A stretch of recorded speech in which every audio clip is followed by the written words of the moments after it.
Salam dostlar, yaxshimisilar? Men yana film ishlab chiqib qoldim. Oldingi bir mezgilda shu film bilish qulaysiz bo'lib qolganlik tufaylidan men uch podshohlikningki davomini ko'pchilik bilan asra olisha olmay qoldim.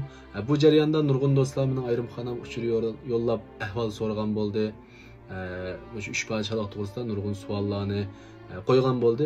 Bularni ko'rib men shunchalik ko'p do'stlarningki shunda bir isil asarga, ya'ni uch podshohlikdek bir asarga qiziqadiganligi, nurg'un sirlarni bilgisi borligini his qilib yetdim.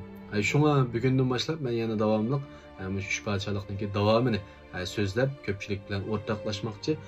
Shunga do'stlar, endi meningki shu so'zlash mazmunlarimning texim mo'l yaxshi bo'lishi ham ko'pchilikningki shu kinoni ko'rib tushunolmagan nuqtalarningki teximi oydin bo'lishi uchun shu kinoni ko'rgandan keyin yoki kitobni o'qigandan keyin o'zinglar tushunmagan ba'zi bir sirlar his qilolmagan shu qanday ishdi deb o'ylab qolgan savollar ishlar bo'lib qolsa shu inkos hayoni qoldirib qo'ysanglar, men shularni ko'rgandan keyin so'zlash jarayonida shu nuqtalarni bakroq yo'ritib turib so'zlayman.